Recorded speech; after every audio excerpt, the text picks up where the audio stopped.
Hello again.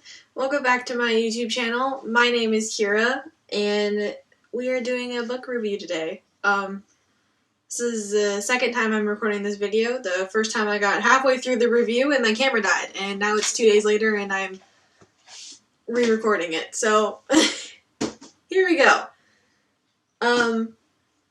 This book was given to me by the author in exchange for an honest review. I got an arc of The Stolen Kingdom by Bethany Atazadeh, and here are my thoughts.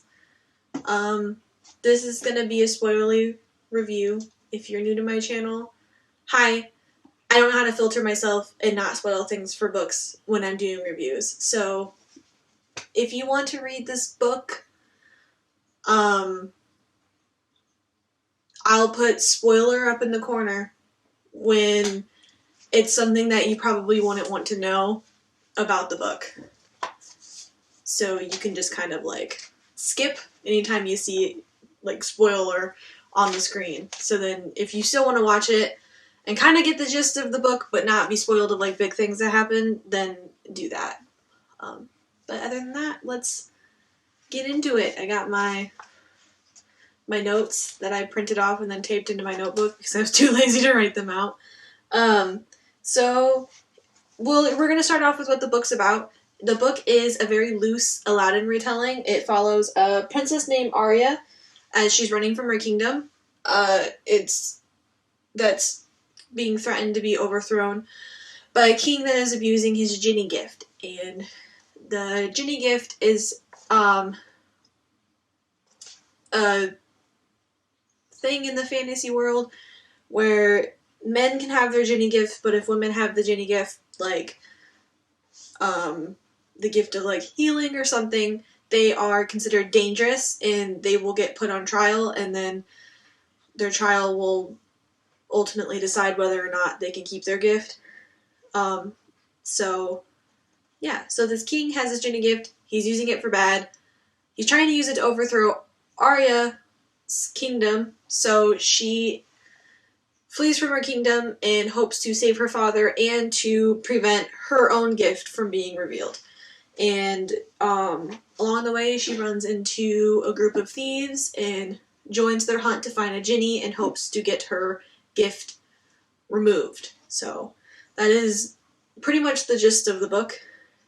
And then, yeah, so now that I've given you the summary, this is the order that my review's going to go in. I'm going to do what I liked about the writing style, or just points about writing style, plot, characters, and then other things that came up. Oh, and then at the very end, I'll put questions that I have. Not really like questions about like plot holes or anything, more like questions I have that could possibly be answered in the next book, because this is going to be a 4-book series. This is the first one. They're all retellings.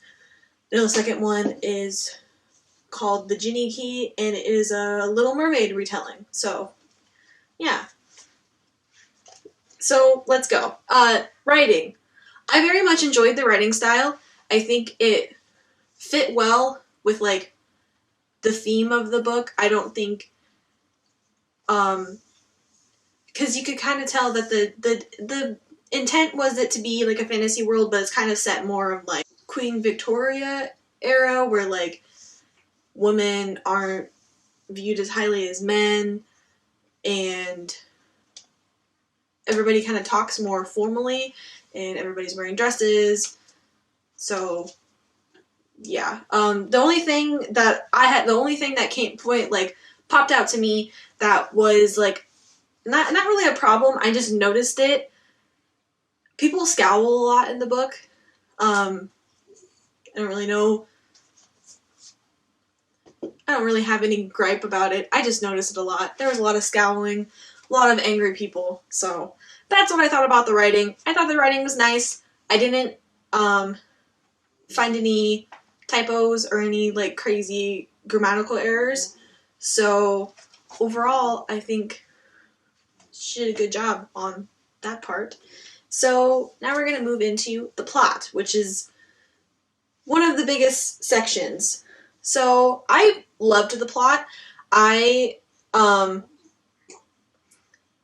I love the way that she approached the Aladdin story instead of it being just straight up like a retelling of Aladdin. It's things from like the Aladdin story that you would know from like Disney is there there is a thief, there's a princess, there's a genie there's a genie that can like has like magical powers, and there's a lamp, and that's it. The lamp's not used to summon the genie. And it's, I don't know, everything is very, very much just different. She flees from her kingdom, and instead of just being one thief, he is a thief with in a group. So there's 6 of them all together, including him. Everything in the story moved very fast paced. I was sucked in immediately. I thought it was a very nice pace for the story to move at. And I read the book in 2 days. So that is always nice when you get so pulled into a book that you just can't put it down, which is pretty much how I felt about it, and I just wanted to read it all the time. Another thing I loved was the detailed plans that the thieves group came up with. So the who you would say would be like the Aladdin character, his name's Caden, and he has a group of thieves that he's kind of like collected together as like years have gone on, and so they come up with these like detailed plans of how they're gonna steal whatever they're trying to steal, and instead of it just being like oh yeah, we're gonna steal this thing, and then like the next paragraph is like, so we did it, we stole the thing. It's like it actually like walks you through it, and they have like little like backup plans and stuff that they've come up with before, and they have like funny names for them and stuff. And they'll be like, I think that we should use like this plan, and they'll say whatever the name of the plan is, and they're like, oh, but that one only works for 2 people, and there's going to be 4 of us this time. And it's just, I just think it's funny because they have a very good group dynamic, and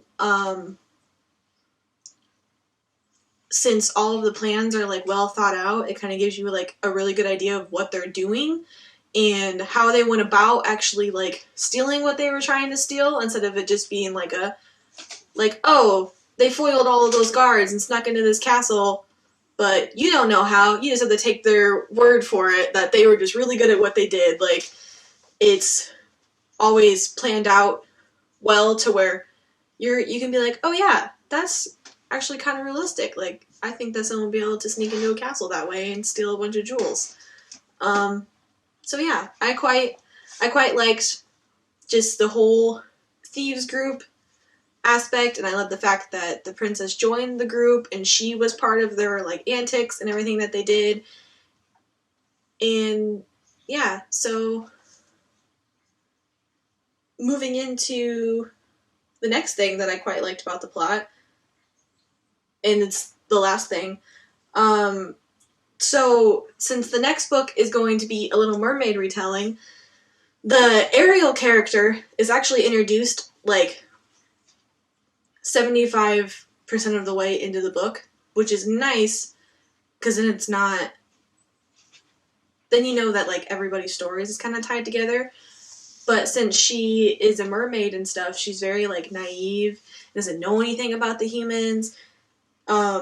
She is like immune to genie gifts, and she's like this whole new ball game that like you can kind of tell nobody's really like used to, and she just thinks everything's fascinating because she's on land and all this stuff. And I just think I think it was nice, because I was wondering how she was going to go about, because I know that all of them are going to be retellings of different fairy tale stories. I'm pretty sure the other 2, I know one of them is Beauty and the Beast. I can't remember what the other one is. But I was wondering if it was going to be one of those things where like they're all set in the same world, but the characters never, like, their stories never crossed, or if their stories were going to cross, and it was going to be something where they all like come together in the end or whatever, and it seems like it's something going to be where they all come together in the end, and I'm actually quite excited for that. So that is pretty much everything I loved for the plot. I didn't have any big issues with the story. Just in general, I thought it was very well written. There wasn't any plot holes.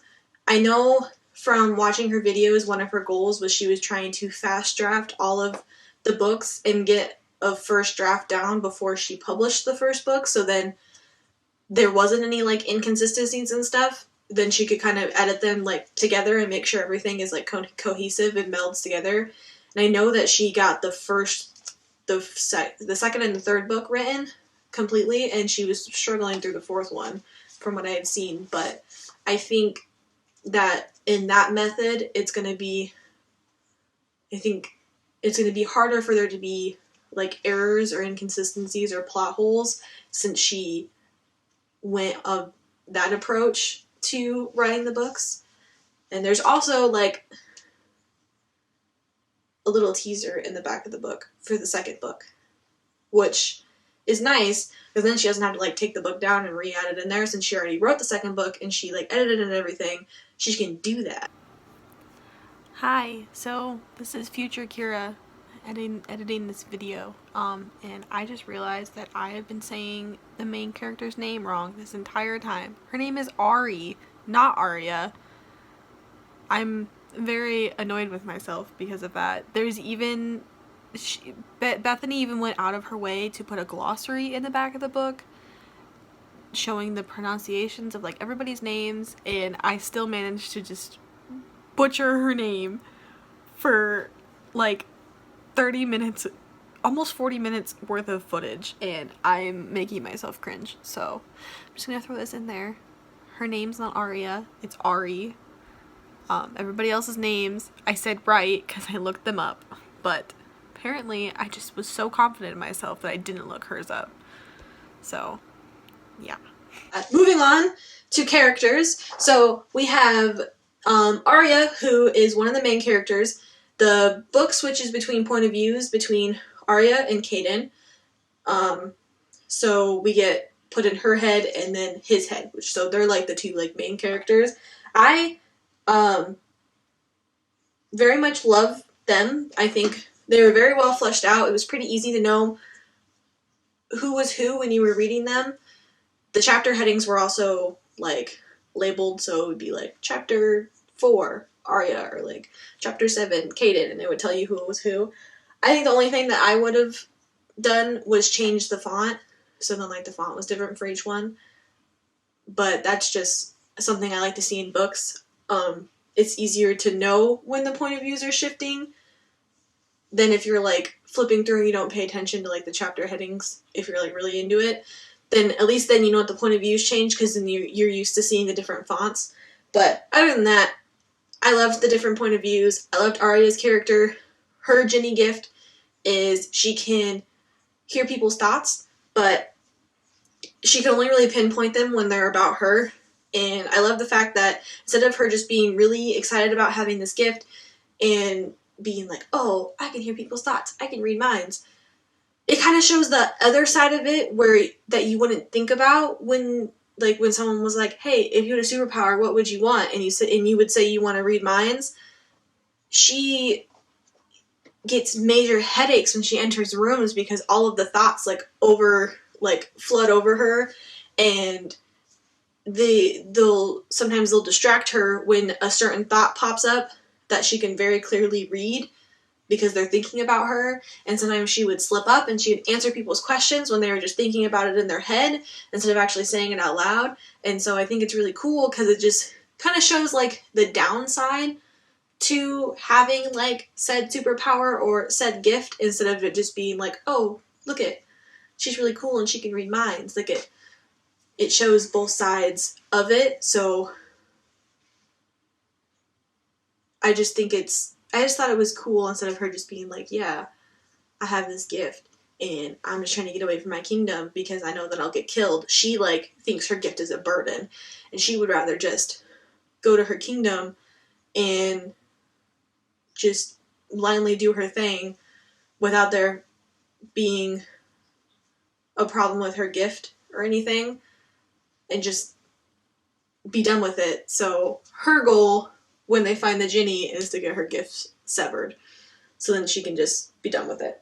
And I love that. And then Caden, the other main character, I loved him because I think it could have been really easy to make him like the angry, brooding bad boy that like, oh, I'm so wounded and hurt because these terrible things happened to me in my past and that's why I'm an asshole. But he's not like that.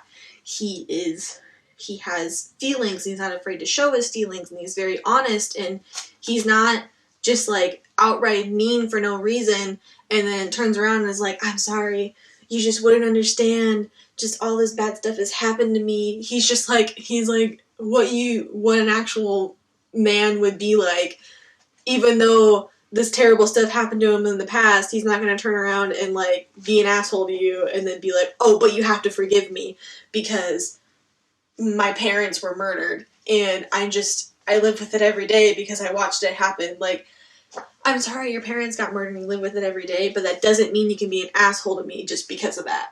So I love the fact that he's not just like the brooding bad boy that all of his actions are just immediately excused because of his backstory. It was refreshing because I feel like in a lot of stories, that type of man or character that has like the bad backstory or whatever, it's really easy to delve them down that road, and I like that he didn't go down that road. So yeah. So besides Caden and Arya, there is Gideon, which is the genie that they capture. And I very much enjoyed his character too. I think he was very well fleshed out.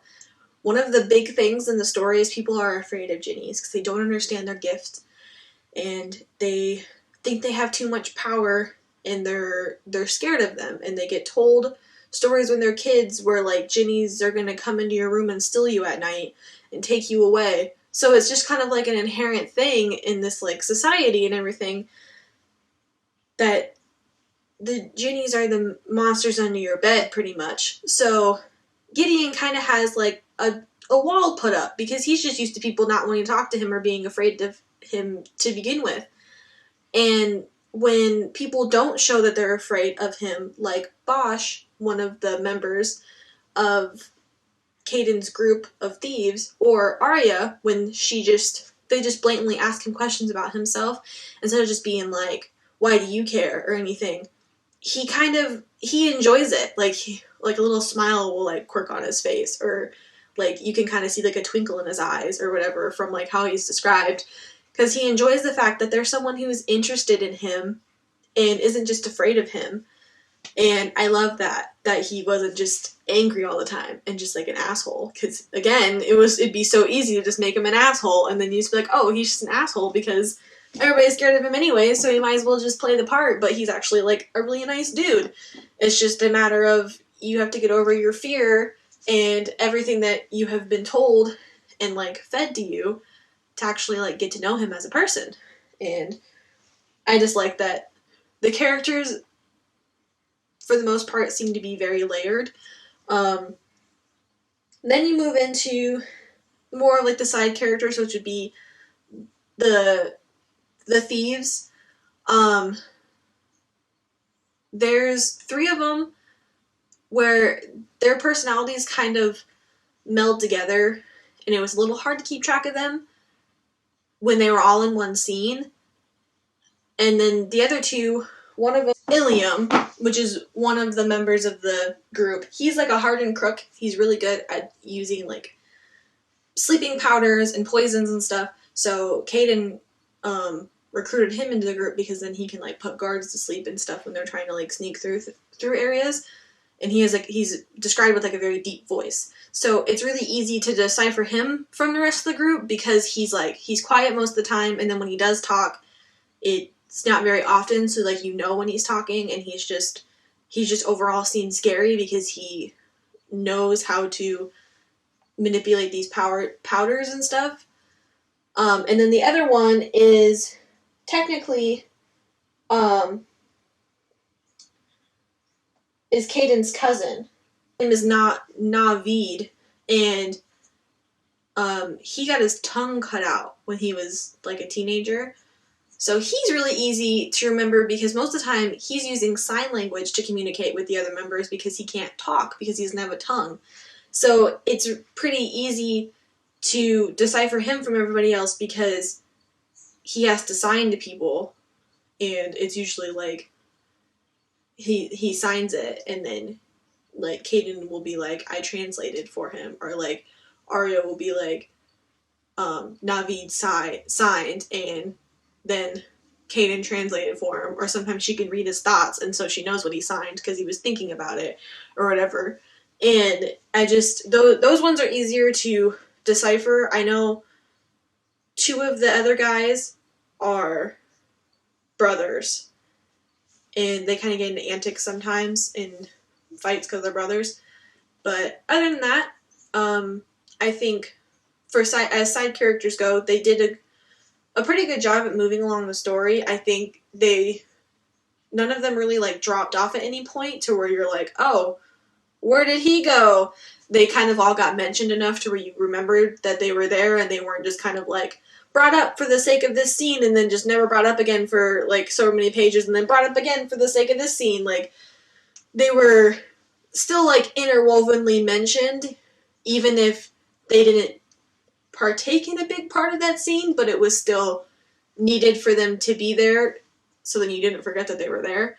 And then the other characters, other side-ish, I would say he's probably a main character. His name is Amir. He is the king that is trying to overthrow Arya's kingdom. He is like the perfect villain. He doesn't have any moments where he seems like he's like tiptoeing around and being like the mwahahaha, I will succeed in my plan villain. Like, you very much can tell that he intends to be crude, and his gift is the gift of persuasion, so he will be like, you are happy, and then they will just be like overcome with happiness because he told them to. And that's what his gift is. So he's trying to use his gift to convince everybody that Arya is excited about being engaged to him. But she's not. But since she has a gift, it's easier for her to kind of like break out of the trance. And that's why she had to leave, because he's constantly like, why does she have such a strong mind when everybody else is in this trance-like state? Why is it easy for her to break out? And she didn't want him to find out that she had her gift. And it's very nice because you can tell that the only reason why that he's doing what he's doing is because he's money hungry, he's power hungry, and since he has this gift of persuasion, he knows that he can get what he wants. And that's what his motivation is. He knows he can get what he wants. And it's a nice change. I enjoy it. That's the main gist of characters. And then there's the Ariel character, and her name is Rhea. You kind of meet her a little bit. You can tell that she's very, like, innocent and doesn't really know a lot about, like, the human world. But, yeah. So that's all the characters. Now we're moving on to the other category, which I have some random notes in, and then I also have some things about description and some things about format. And then we'll get to my questions that I have. So, the only thing in this book that made me mad and made me not give it completely 5 stars is the fact that Arya and Caden did not kiss. Which, you're probably going to be like, that's pathetic, Kira. I can't believe you're taking a whole star away because they didn't kiss. But it's teased so much. Like, Arya will read Caden's thoughts, where he, like, thinks about her lips, or, like, he thinks about wanting to kiss her, and they get to the point where, like, their lips almost, like, brush, and then she, like, pulls away last minute and is like, no, I can't do this, and then the book ends, and I'm like, what? You were supposed to kiss! That was the whole point! I needed you to kiss, so then I could be like, oh, look at it, like, their romance came to a close, they're happy and together, so now I can move on to the next book and care about these characters, because at least I know that part of the plot got wrapped up and that they're happy. But that part didn't get wrapped up, and I'm upset. I wanted them to kiss. I wanted them to be together. He thinks she's super pretty. He's super blunt with her, and she loves the fact that he's super honest. And I was just angry. I understand that at some point in the series they probably will kiss. They probably will get together. It's probably gonna be at the very end, like the last book, because she's finally gonna be able to like be in charge of her kingdom or whatever, and she's gonna be able to just like rule with him by her side. But I don't want to wait 3 more books. I want them to kiss now. I want it to happen now. But,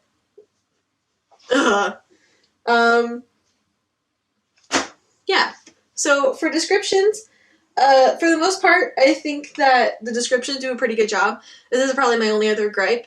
Was during certain like action scenes, it could get a little jumbled in terms of what everybody was doing, since there were so many characters. There's Arya, Kaden, the Navi, the what's his name, Ilium, Bosch, and there's Ryo and somebody else, and there's Gideon, and it kind of gets a little chaotic trying to describe what everybody's doing, and it's sometimes a little bit hard to try to keep track of everybody in your brain, because you're like, oh yeah, this person's doing that, but then like it'll describe this person, and then you're trying to like keep track of what everybody's doing in your head as it like jumps around and keeps describing other people.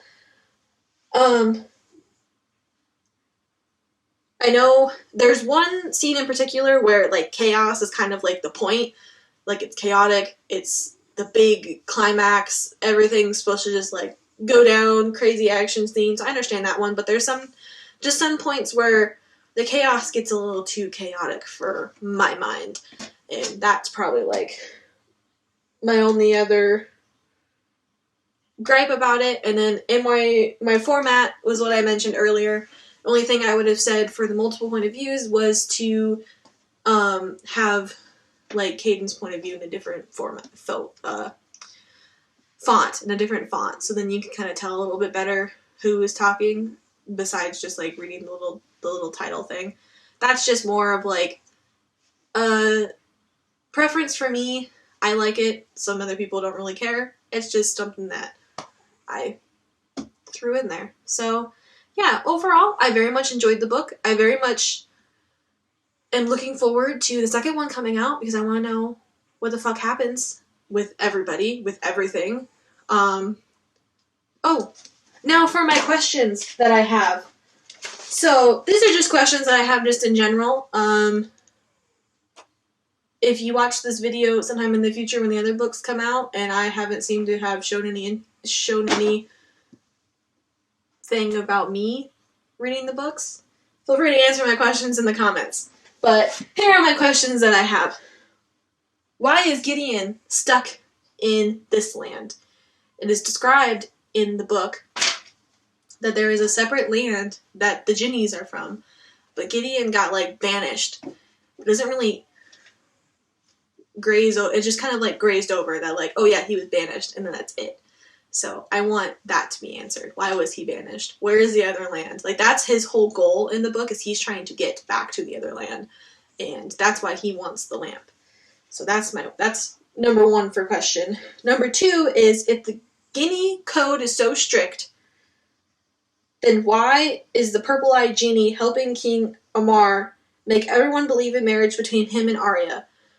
The Guinea code, I don't even know what the fuck I'm saying anymore. The Ginny code is, there are 3 unbreakable laws of the Jinn. Number 1 is never use a gift to deceive. Number 2, never use a gift to steal. And number 3, never use a gift to harm another. But there's a point where after the purple-eyed genie leaves and Gideon comes up, King Amar goes, oh, did Queen, can't remember what her name is, send you? So it almost makes me wonder if there are some corrupt Ginnies out there, and I think that would be really cool. That'd be awesome. That'd be quite the plot. But yeah, if it's such a big deal, then why was that Ginny helping King Amar. And then number 3 is Rhea really immune to Ginny's gift, or does King Amar's gift really work on her? It's kind of like, it's a little confusing because she's very naive. You can tell she doesn't really know anything about human, like, traditions and customs and, like, how marriages go and everything. So when certain things go down, like the wedding, there's points where, like, Arya makes it very clear that she can't read Rhea's mind. She can't hear her thoughts. She can't hear anything from her. And Arya described it as kind of like, it's relaxing to her because she doesn't have to worry about constantly hearing this person's thoughts about her. But then there's parts where the king will say something to Arya and she's like, oh yeah, I totally want to do that. So it's kind of hard to decipher between if she's just naive and doesn't know any better and that's why she's agreeing, or if she's agreeing because his gift is working on her. And I hope that is cleared up in the second book. I'm thinking it's going to be chalked up that she's naive because she's very much doesn't know any better about, like, how anything should go or how anything is, because she's been, like, in the water all of her life. So I think that it's going to be because she's, like, super innocent. But we'll see. Then number 4 for my questions is, if the Ginny code is so strict, then why didn't Gideon immediately punish Amar and the purple-eyed genie? Because the whole point of Caden trying to find the genie in the first place is he's trying to get him to bear witness to another prince using his gift for wrong, because the genies are very strict about their code and follow it to a T. So Caden knows in his heart that this prince is using his gift for wrong, and the prince also kind of wronged Caden in the past, so he's trying to get revenge on him. And when Gideon witnessed the prince doing wrong, he immediately, like, took him out of the situation, and he ended up cutting the prince's tongue out. But I just wonder if he's sitting there and he's, like, witnessing Amar using his gifts for bad, why didn't he immediately react? But my 5th question is, why did Gideon and the purple-eyed genie get stuck in a stare-down when Gideon entered the room?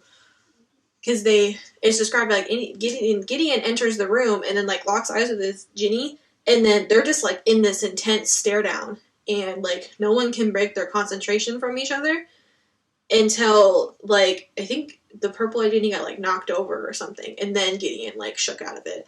So I wonder if maybe that's why he was so shocked about seeing that genie there, that he just didn't expect it and didn't notice Amar misusing his gift. But I'm pretty sure he continued to misuse his gift after the purple-eyed genie left, because he thought Gideon was there to take the guy's place.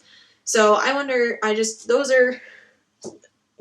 So those are my questions that I have. I just had 5 of just things that I want to know. I hope they get cleared up in the second book, from how diligent the writing was and how everything, like, would get brought up and then tied back together if it didn't need to be a string that to be held open for a long time happened. I have great faith that a lot of my questions will be answered, or if they aren't, then maybe I was just looking into things too much. I don't know. But yeah, so that is my review on The Stolen Kingdom by Bethany Adazada. Overall, I give it 4 out of 5 stars. Definitely one of the best books that I've read this year, which is saying a lot because I've read a lot of bad books. And yeah, thank you to Bethany for so kindly sending me an ARC to your book. I very much hope that in the future you would love to send me more, because that was the first time I've ever actually been sent one straight up from an author and not through like NetGalley. So that was fun. I was very much hyped when I got the email. So yeah, that's the end of this video. If you like videos like these, I will link my playlist below of other book reviews I have done. And yeah, please subscribe if you want to see more of my face. I post videos every Sunday and sometimes on Wednesdays. And yeah, bye.